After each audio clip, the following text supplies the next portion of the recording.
എന്താ ഇത്? നേരെ ഒരുപാടായി. ഞാൻ പോയി കുളിക്കട്ടെ. എന്താ എത്ര ധൃതി? അവരൊക്കെ റെഡിയായി കാണും. അവർക്കറിയാം ഇന്ന് നമ്മൾ കുറച്ച് വൈകി എണീക്കോളന്ന്. അവരെന്തായാലും ഇവിടെ വന്ന് മുട്ടി വിളിക്കാനൊന്നും പോകുന്നില്ല. എങ്കിലും കുളിക്കണ്ടേ കണ്ണേട്ടാ? അതിന് സമയം എന്തായി? 6 മണിയായി. 6 മണിയല്ലേ ആയുള്ളൂ. എനിക്ക് കുളി കഴിഞ്ഞിട്ട് ആ തോമസ് സാറ് തന്ന മരുന്ന് കഴിക്കണം. ഓ, പെട്ടെന്ന് അമ്മയാകാൻ തന്ന മരുന്നല്ലേ? നമുക്കേ കുറച്ചുകൂടെ ഒന്ന് എൻജോയ് ചെയ്തിട്ട് കുഞ്ഞുങ്ങളെ പറ്റി ചിന്തിച്ചാ പോരെ? ഇന്നലെ രാത്രി അങ്ങനെ അല്ലല്ലോ പറഞ്ഞത്. ഒരു കുഞ്ഞു വേണമെന്ന് ഞാൻ പറഞ്ഞിരുന്നു. പക്ഷേ അതിന് ധൃതി കൂട്ടണമെന്ന് ഞാൻ പറഞ്ഞോ? എന്നാലേ എനിക്ക് ധൃതിയ.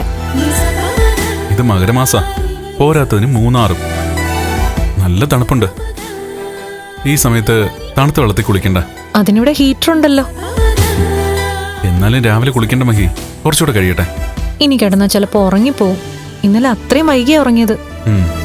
ഉറങ്ങുന്നിടത്തോളം ഉറങ്ങട്ടെ. രാവിലെ വീണ്ടും പുറത്തേക്ക് പോകാനുള്ളതല്ലേ?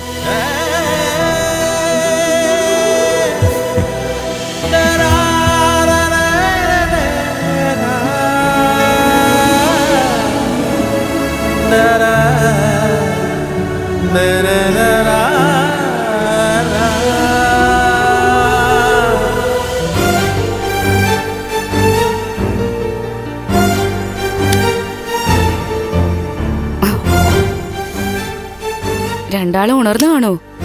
അവരെ വിളിച്ചിട്ട് നമുക്ക് അങ്ങോട്ട് പോയാൽ മതി. അല്ലാതെ അവരെ വെറുതെ ശല്യപ്പെടുത്തണ്ട. മഹി അതിരാവിലെ എഴുന്നേൽക്കുന്ന കൂട്ടത്തില.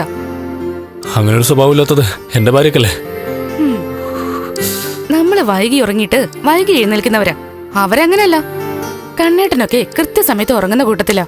അത് ശരിയാ. ഞാൻ കണ്ണേട്ടന്റെ ജീവിതത്തെ പറ്റി ആലോചിക്കായിരുന്നു. ഒരിക്കലും കണ്ണേട്ടനൊരു കുടുംബജീവിതം ഉണ്ടാവില്ല എന്ന് കരുതിയതാ. എത്ര പെട്ടെന്നാ അതൊക്കെ മാറി മറിഞ്ഞത്. അവന്റെ മനസ്സ് അത്രയ്ക്ക് നല്ലതല്ലേക്കെ. അവൻ ശരിക്കും എനിക്കൊരു സുഹൃത്താണെന്ന് തോന്നിയിട്ടേ ഇല്ല. അവനെ പരിചയപ്പെട്ട നാൾ മുതൽ അവനെ ഞാൻ എൻ്റെ ഒരു കൂടപ്പിറപ്പായിട്ട് കണ്ടിട്ടുള്ളൂ. അവൻ്റെ അച്ഛനമ്മയും അങ്ങനെ തന്നെയായിരുന്നു. എന്നെ ഒരു മോനെ പോലെയാ അവന് സ്നേഹിച്ചത്. ഇപ്പൊ മഹിയുടെ കാര്യവും അങ്ങനെ തന്നെ.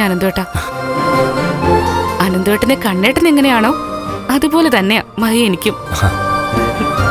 അതുകൊണ്ടിപ്പോ എന്താ സംഭവിച്ചത്? ജർമ്മനിയിലേക്ക് തിരിച്ചു പോകേണ്ട നമ്മൾ മാസങ്ങളായിട്ട് ഇവിടെ തന്നെ തങ്ങുക.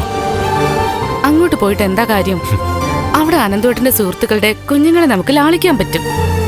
പക്ഷെ എന്തോ കണ്ണേട്ടന്റെ മഹിയുടെയും കൂടെ ചിലവഴിക്കുന്ന നിമിഷങ്ങളുണ്ടല്ലോ, അതൊരു പ്രത്യേക വൈബ് തന്നെയാ. എനിക്കും തിരിച്ചു പോകാൻ തോന്നണില്ല. ഇനി കണ്ണേട്ടനെ മഹിയും കൊണ്ട് നമുക്ക് അങ്ങോട്ട് പോവാം. കണ്ണേട്ടന് 2 ആഴ്ചയൊക്കെ താമസിക്കാൻ പറ്റത്തുള്ളൂ എന്നാ പറയുന്നത്. എങ്കിലും ഒരു 1.5 മാസം അവരവിടെ പിടിച്ചു നിർത്തണം. എന്നിട്ട് നമുക്ക് അവർക്കൊപ്പം തന്നെ തിരിച്ചു വരാം. അവൻ സമ്മതിച്ചാ കൊള്ളാം. എങ്ങനെയെങ്കിലും സമ്മതിപ്പിക്കണം. മഹിയെ പോലെ നല്ലൊരു കൂട്ടിനെ എനിക്ക് അവിടെയും കിട്ടിയിട്ടില്ല. ഇപ്പോ അവർക്ക് ജനിക്കാൻ പോകുന്ന കുഞ്ഞിന് വേണ്ടി കാത്തിരിക്കോ ഞാൻ. എനിക്ക് ആ ഭാഗ്യം സിദ്ധിച്ചിട്ടില്ലെങ്കിലും മഹിക്ക് ഉറപ്പായിട്ട് ഒരു കുഞ്ഞ് ജനിക്കും. ആ കുഞ്ഞ് നമ്മുടെ എല്ലാ വിരസതയും ഇനി ഇല്ലാതാക്കാൻ പോകുന്ന. പെട്ടെന്ന് റെഡിയോ?